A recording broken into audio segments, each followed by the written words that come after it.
नमस्कार साथियों, एक बार पुनः आपका साइकोलॉजी की क्लास में स्वागत है। देखिए, पिछली क्लास में हम लोग पढ़ रहे थे शिक्षा मनोविज्ञान के बारे में। मनोविज्ञान का जो एक शाखा है, मनोविज्ञान की एक शाखा है, उसका नाम शिक्षा मनोविज्ञान, और शिक्षा मनोविज्ञान के बारे में हम पढ़ रहे थे। शिक्षा मनोविज्ञान के बारे में हम पढ़ रहे थे। देखिए, हम चल रहे थे शिक्षा मनोविज्ञान की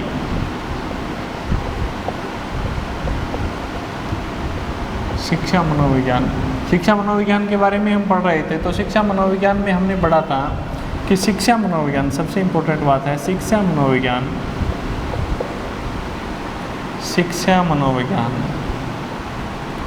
मनोविज्ञान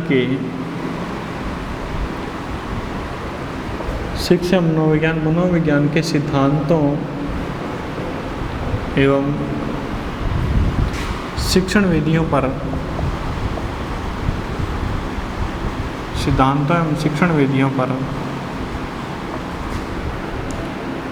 आधारित है।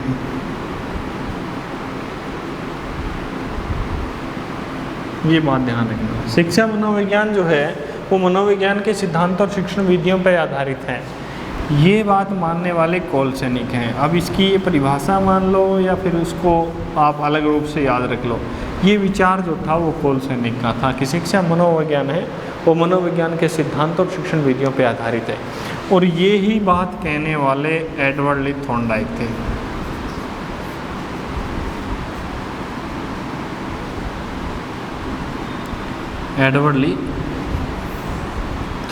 ये बात कहने वाले कौन थे? एडवर्ड ली थॉर्नडाइक। अब देखिए, शिक्षा मनोविज्ञान के जो सिद्धांत हैं वो सिद्धांत हम टॉपिक वाइज पढ़ेंगे अलग अलग रूप से, लेकिन उससे पहले हम शिक्षण विधियों के बारे में चर्चाएं कर लेते हैं।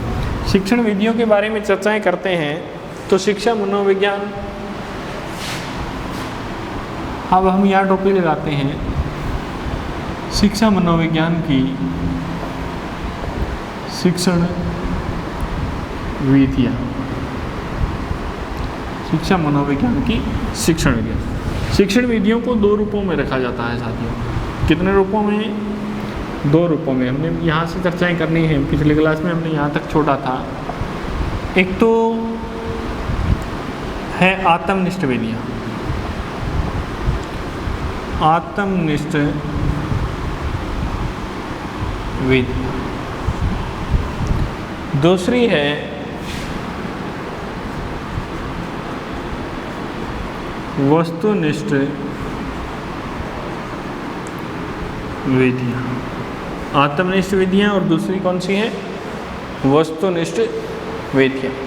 दो रूपों में रखा जाता है, आत्मनिष्ठ विधि और वस्तुनिष्ठ विधि। आत्मनिष्ठ विधियों में देखिए, हमारे सामने है अंतः दर्शन विधि, दूसरी है गाथा वर्णन विधि। उसके बाद वस्तुनिष्ठ में हम देखें तो इसमें अंतर्दर्शन है, तो इसमें क्या है? बहिर्दर्शन विधि। इसमें है जीवन इतिहास विधि। इसमें है वैज्ञानिक विधि। इसमें है साक्षात्कार विधि। इसी में है प्रश्नावली विधि। ये विधियां हैं मुख्य रूप से वस्तुनिष्ठ। अब हमें सबसे पहले यहाँ समझना है कि आत्मनिष्ठ क्या है। क्या है? आत्मनिष्ठ क्या है? उसके बाद में हमें समझना है कि वस्तुनिष्ठ क्या है। अब हमारे सामने जो कई बार हमें जो एग्ज़ाम में देखने को मिलता है, तो वहाँ दो चीज़ें मिलती हैं। समझिए साथियों, दो चीज़ें मिलती हैं। एक तो मिलता है मनोवैज्ञानिक रूप, मनोवैज्ञानिक दृष्टिकोण, और दूसरा मिलता है अमनोवैज्ञानिक दृष्टिकोण। इन्हीं के दो नाम हैं वो मैंने यहाँ पे लिखे हैं, आत्मनिष्ठ और वस्तुनिष्ठ। अब क्वेश्चन सीधा पूछा जाता है, एक क्वेश्चन देता हूँ मैं आप लोगों को यहाँ पे कि निम्न में से कौन सी विधि मनोवैज्ञानिक विधि है, कौन सी विधि, मैं यहाँ लिख देता हूँ, देखिए यहाँ जगह कम है।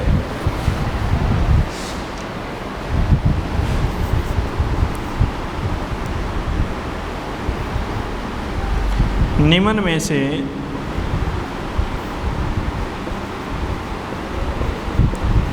कौन सी विधि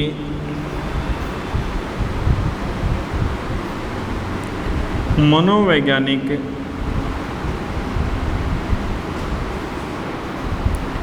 विधि है। निम्न में से कौन सी विधि मनोवैज्ञानिक विधि है, इसमें हम ऑप्शन देते हैं आपको कि आत्म चरित्र लेखन विधि,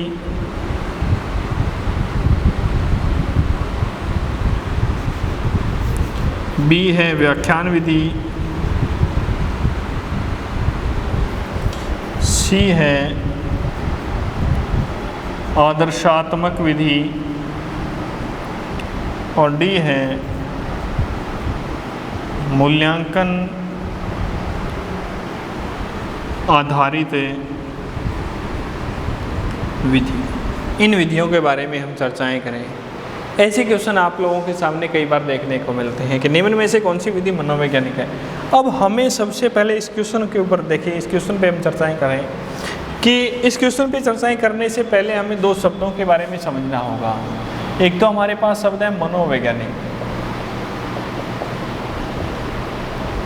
और दूसरा जो है वो है अमनोवैज्ञानिक। मनोवैज्ञानिक और दूसरा कौन सा है, अमनोवैज्ञानिक। दो शब्द हैं। मनोवैज्ञानिक कौन से होते हैं, अमनोवैज्ञानिक कौन से होते हैं, इन दोनों शब्दों के बारे में हम चर्चाएं करें। ये समझना होगा हमें सबसे पहले। और इनको समझने के लिए मैं आपको यहाँ कहूँ कि ये जो विधियाँ हैं, वस्तुनिष्ठ विधियाँ हैं, वो कौन सी है, मनोवैज्ञानिक है। ये मनोवैज्ञानिक विधियाँ हैं।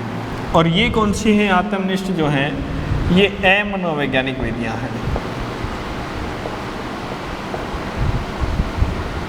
ये याद रह जाएगा, ये मनोवैज्ञानिक और ये कौन सी है, अमनोवैज्ञानिक। इतना याद है। अब हमें दो शब्दों को समझना है कि कौन से मनोवैज्ञानिक है और कौन से अमनोवैज्ञानिक है। अब इन दोनों शब्दों के बारे में अगर हमने सही से समझा तो ही हमें पहचान कर पाएंगे विधियों की कि कौन सी विधि मनोवैज्ञानिक होगी और कौन सी अमनोवैज्ञानिक होगी। तो उसके बारे में हम चर्चाएं करेंगे। तो हमारे सामने विधियां कितने प्रकार की, दो, मनोवैज्ञानिक और अमनोवैज्ञानिक। पहली कौन सी, आत्मनिष्ठ विधियां, दूसरी कौन सी है, वस्तुनिष्ठ। आत्मनिष्ठ विधियों में हमने दो विधियों को रखा है समझने के लिए। पहली है अंतर्दर्शन विधि। कौन सी है, अंतर्दर्शन विधि। और दूसरी हमारे सामने जो है वो कौन सी है, गाथा वर्णन विधि।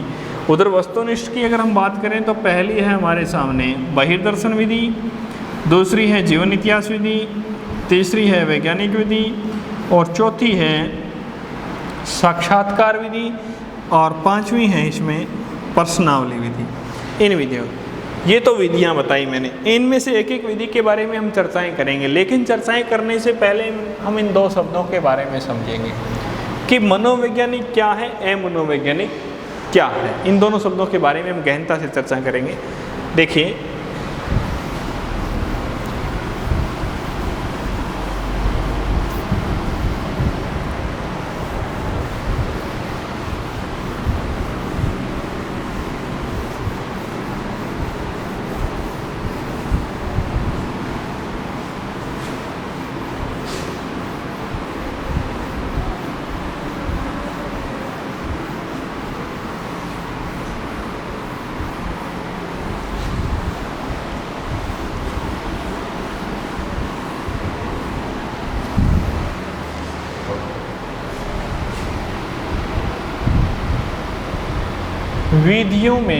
विधियों का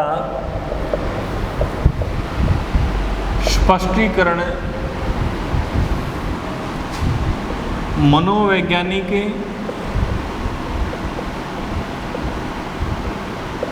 व अमनोवैज्ञानिक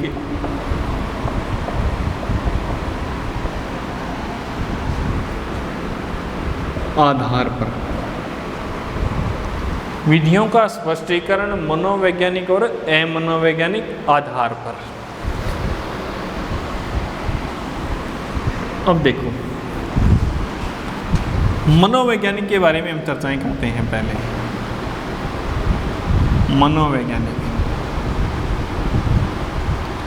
मनोवैज्ञानिक विधियों के बारे में हम चर्चाएं करें। विधि ना लिखो, पहले मनोवैज्ञानिक होता क्या है। मनोवैज्ञानिक को हमें जोड़ना है, जो वस्तुनिष्ठ हमने नाम दिया था उसको स्पष्ट करना है। देखिए, अब देखिए, मूल्यांकन होता है हमारे सामने एक शब्द आता है मूल्यांकन। मूल्यांकन का अर्थ क्या होता है? जांचना होता है। क्या जांचना? किसी चीज़ का मूल्य जांचना, मूल्य का अंकन करना। क्या करना? मूल्य का अंकन करना ही क्या है हमारे सामने? मूल्यांकन है साथियों। मूल्य का अंकन करना ही क्या है? मूल्यांकन है। अब मनोवैज्ञानिक गुण क्या है?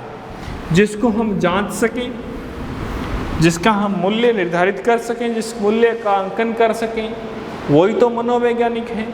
अब मूल्यांकन के कुछ तथ्य रखे जाते हैं। देखिए, अब आप लोगों को यहाँ समझ में आ जाएगा कि वस्तुनिष्ठता,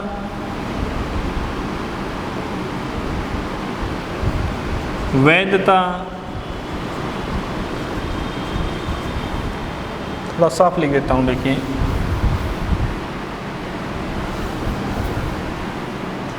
मैं यहाँ एक शब्द और लिखूँ, इसकी हेडिंग डालूँ कि मनोवैज्ञानिक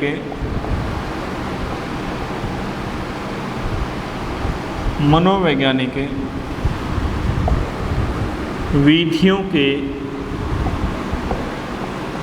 गुण। मनोवैज्ञानिक विधियों के गुण। देखिए, पहला है वस्तुनिष्ठता।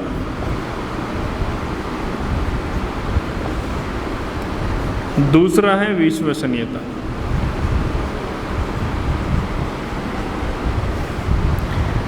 अगला है वैधता। फिर है व्यापकता। फिर है सार्वभौमिकता।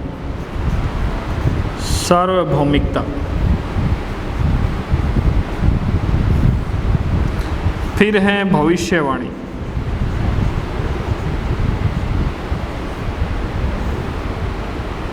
ये चीज़ें हैं, ये कुछ एक तत्व हैं जो कि हमें ये चीज़ दर्शाती हैं कि कौन सी चीज़ मनोवैज्ञानिक है और कौन सी अमनोवैज्ञानिक है। ये जो तथ्य हैं, वो ये तत्व जो है वो हमें ये दर्शाने का प्रयास करते हैं। अब इनके बारे में हमें समझना है। अगर इन तत्वों पे आधारित है कोई विधि, अब आप कहोगे कि सर ये वस्तुनिष्ठ क्या है, विश्वसनीयता, वैधता, व्यापकता, सर ये क्या है? इनके बारे में भी हम अध्ययन करेंगे धीरे धीरे। लेकिन पहली बात, ये अगर तत्व होंगे, ये गुण होंगे, ये प्रकार अगर किसी चीज़ में होंगे तो वो चीज़ क्या कहलाएगी? मनोवैज्ञानिक कहलाएगी। और ये चीज़ें अगर किसी में नहीं होंगी तो वो क्या कहलाएंगी? अमनोवैज्ञानिक कहलाएंगी साथियों। अब इसमें सबसे पहले बार हम चर्चाएं करते हैं वस्तुनिष्ठता में।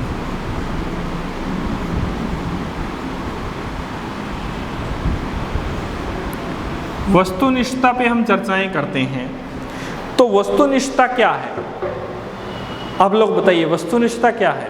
देखिए, वस्तुनिष्ठता के बारे में हम बात करें तो मैं आप लोगों को बताऊं कि कोई भी चीज़ है, आप लोगों के सामने क्वेश्चन आते हैं जैसे समझने के लिए, इसी शब्द को हम समझने के लिए कि वस्तुनिष्ठ पर्सन आते हैं आपके सामने। वस्तुनिष्ठ पर्सन होते हैं, आप लोगों का तो यही नाम सुना हुआ है वस्तुनिष्ठता के संबंध में। और कुछ जो पर्सन होते हैं वो होते हैं निबंधात्मक पर्सन होते हैं।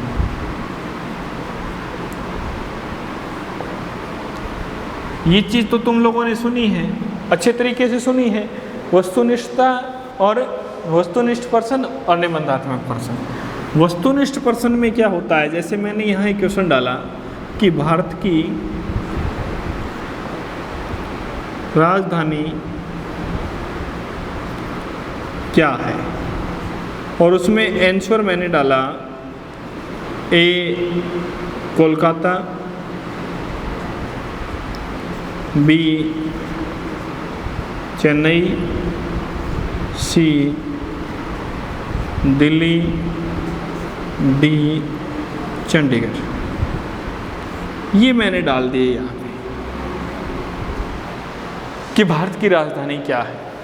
अब आप लोग बताइए, एक तो ये समझोगे, अब दोनों से तुलना करके देखिए, दोनों से वस्तुनिष्ठ और निबंधक। यहाँ पे पहला इसके बारे में आज तक ऐसा कोई एग्जाम नहीं हुआ जिसमें इसके बारे में नहीं पूछा गया, वस्तुनिष्ठता के बारे में। अच्छे से समझिए, निबंधात्मक में यही क्वेश्चन आता है बदल करके, भारत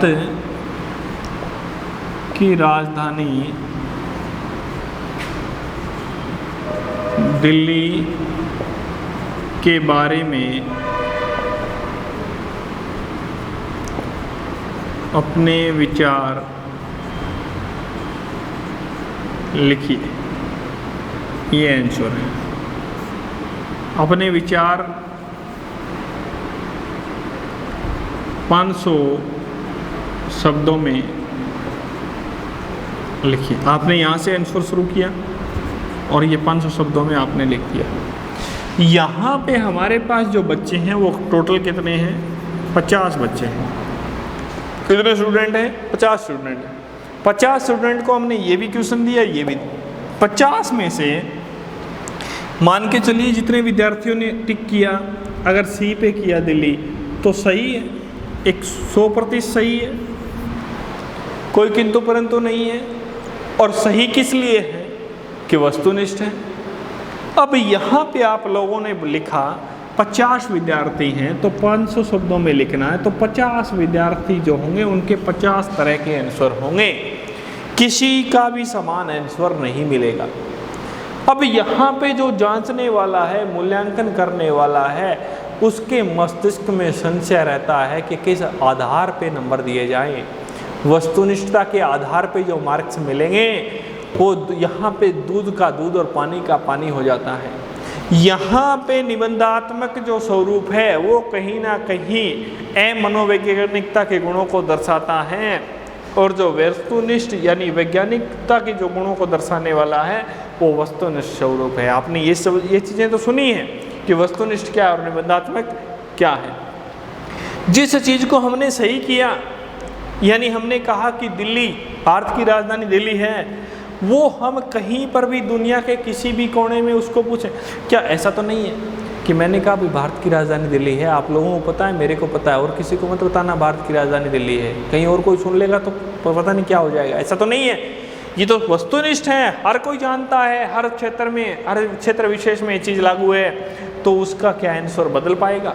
क्या कोई चेन्नई कर देगा, क्या कोई कोलकाता कर देगा, या कोई चंडीगढ़ मान लेगा? इसको नहीं होगा मानने से, क्योंकि इसका जो सही आंसर, जो रियल का आंसर है वो एक ही रहेगा। लेकिन यहाँ पे जितने मस्तिष्क साथियों, जितने विद्यार्थी यानी 50 विद्यार्थी हैं तो 50 प्रकार के आंसर आप लोगों के सामने होंगे। 50 विद्यार्थी हैं तो 50 प्रकार के आंसर होंगे, क्योंकि निबंधात्मक में क्या है, अपने अपने विचार प्रस्तुत करेंगे, और अपने अपने विचार प्रस्तुत करेंगे तो कोई तो लाल किले के बारे में बताएगा, कोई इंडिया गेट के बारे में बताएगा, कोई वहाँ की जनसंख्या के बारे में बता रहा है, कोई वहाँ के क्षेत्रफल के बारे में बता रहा है, कोई वहाँ की एजुकेशन के बारे में बता रहा है, कोई वहाँ के परिवहन के बारे में बता रहा है। यानी कहने का तात्पर्य, जो निबंधात्मक स्वरूप होगा उसमें अलग अलग प्रकार के क्या होंगे, विचार होंगे। तो यानी यहाँ पे मैंने समझाने का प्रयास किया आप लोगों को वस्तुनिष्ठता और निबंधात्मक में अंतर। तो यहाँ पे आप लोगों का जो सुना हुआ है वस्तुनिष्ठ प्रश्न, उसमें आप कभी गौर करना कि अपने अपने मस्तिष्क के आधार पे आंसर नहीं दिए जाते, उसमें जो सही आंसर होता है, जो सटीक होता है, और वैज्ञानिकता उसी में होती है। अब यहाँ पे मैं आपको एक चीज़ और भी लिखूँ, निष्कर्ष। वैज्ञानिकता वही चीज़ होती है जिसमें आवश्यक निष्कर्ष निकाले जाते हैं। दूध का दूध और पानी का पानी किया जाए। जैसे मैं कहूँ कि 5 में से 3 गए, 2 बचेंगे ही बचेंगे, विश्व के किसी भी कोने में पूछ लो। ये वैज्ञानिक दृष्टिकोण है इसका। लेकिन कई क्या है, निबंधात्मक स्वरूप में देखें तो उसमें वैज्ञानिक दृष्टिकोण नहीं है। तो ये है हमारा वस्तुनिष्ठता, यानी मैं कहूँ कि निर्धारित, निश्चित उत्तर का मानना ही, नहीं सॉरी,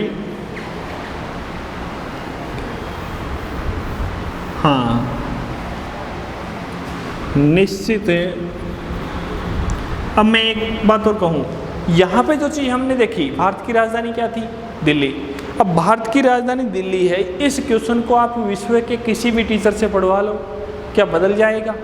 अब वो भारत की राजधानी दिल्ली वाला एक नंबर का क्वेश्चन था, चाहे वो कितने नंबर का हो, जो दिल्ली करेगा तो उसको क्या है, निर्धारित अंक मिलेंगे कि नहीं मिलेंगे, और उसका मूल्यांकन होगा कि नहीं होगा। तो मैं यहाँ कहूँ कि किसी भी विषय वस्तु में वस्तुनिष्ठता के आधार पर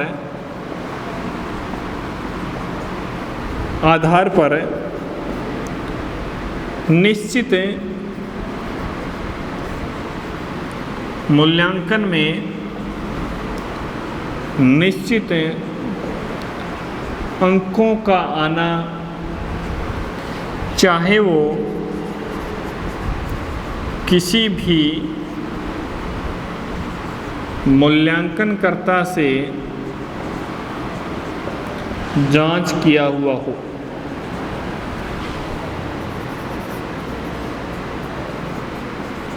ये बात बड़ी इम्पोर्टेंट है कि किसी भी विषय वस्तु में वस्तुनिष्ठता के आधार पर निश्चित मूल्यांकन में निश्चित अंकों का आना, निश्चित क्या आना, अंकों का आना, चाहे वो किसी भी मूल्यांकनकर्ता से जांच किया हो, वो क्या कहलाता है? वस्तुनिष्ठता। इसको मैं शॉर्ट में लिख देता हूँ, ये बात तो आप लोगों को समझाने के लिए। अब देखिए, शॉर्ट में इसको लिखता हूँ कि निश्चित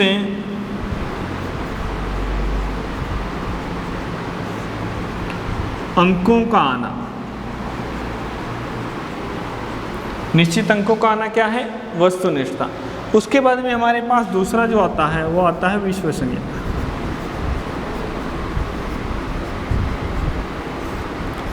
इसी वस्तुनिष्ठता से समझिए, मैंने यहाँ पे क्वेश्चन लिखा, वही क्वेश्चन, भारत की राजधानी क्या है? ए चेन्नई, बी कोलकाता, सी दिल्ली, डी चंडीगढ़। ये लिखा मैंने आंसर। अब भारत की राजधानी क्या है? हमने यहाँ पे सी टिक किया, क्या है? दिल्ली। अब इसको निर्धारित अंक तो दे दिए गए, कितना अंक? एक नंबर का था, 1 दे दिया। किसी दूसरे परीक्षक ने चेक किया, ये 10 नंबर का है तो 10 दे दिए। किसी तीसरे परीक्षक ने चेक किया तो ये 3 नंबर का है, 3 दे दिए। 30 का है तो 30 दे दिए। किसी परीक्षक ने, आगे वाले ने चेक किया, इसका आधार कहीं सिलेक्शन होना है तो उसने उसका क्या कर दिया? सिलेक्शन कर दिया। क्या उसके अंकों में कहीं कटौती की गई? नहीं की गई, क्योंकि वो क्या थी? वस्तुनिष्ठ। अब बात आती है आंसर पे, कि उस आंसर को किसी भी परीक्षक से चेक करवा लिया जाए। वो जो आपने लिखा है, वो जो आंसर आपने लिखा है उत्तर, मैं यहाँ कहूँ कि यहाँ तो निश्चित अंकों का आना, और मैं यहाँ एक ही लाइन में आप लिखूँगा तो आप लोगों को सही समझ में आ जाएगा कि निश्चित है। उसी तरीके से मैं लिख करके बताऊँ आपको। पहले किसी परीक्षक द्वारा निर्धारित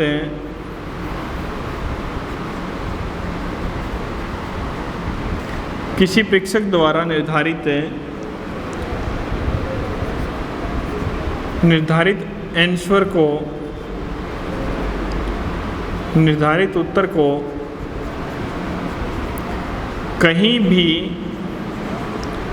किसी भी परीक्षक द्वारा जांच करवाने पर उत्तर का ना बदलना ही विश्वसनीयता का रूप कहलाता है। विश्वसनीयता का रूप कहलाता है। ये बात तो आप लोगों के समझने के लिए, लेकिन मैं इसको एक और शॉर्ट में डाल देता हूँ। ऊपर हमारा आया था निश्चित अंकों का आना, तो मैं यहाँ कहूँगा कि निश्चित उत्तर का मिलना। यहाँ पे किसी भी परीक्षक के द्वारा चेक करवाया गया तो निर्धारित अंक आए, वही अंक मिले उसको जो मिलने चाहिए थे सही आंसर के। दूसरा निर्धारित आंसर था, वही आंसर था जो निर्धारित होना चाहिए था। तीसरा है हमारा वैधता। तीसरा हमारा कौन सा है? वैधता। वैधता को कहते हैं सीमा। किसी भी पाठ्यक्रम की, मैंने यहाँ समझाने के लिए पाठ्यक्रम लिखा है। वैधता किसे कहते हैं? वैधता कहते हैं सीमा को। किसी भी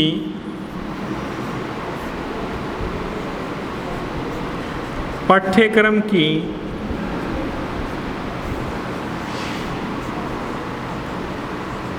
निर्धारित सीमा जिसमें प्रयोगकर्ता द्वारा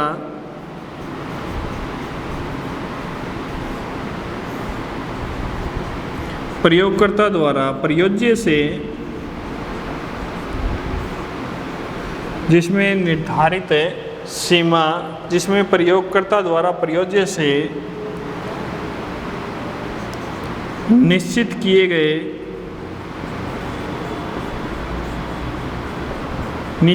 गए पाठ्यक्रम से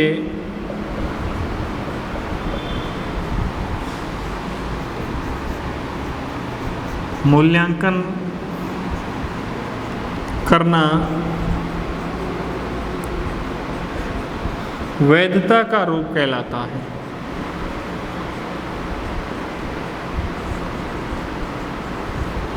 ठीक है, ये लोगों आप लोगों के लिए समझने के लिए। उसी तरीके से मैं यहाँ इसको शॉर्ट में डालूँ कि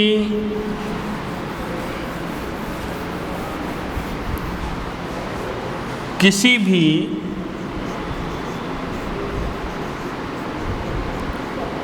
पाठ्यक्रम या विषय वस्तु की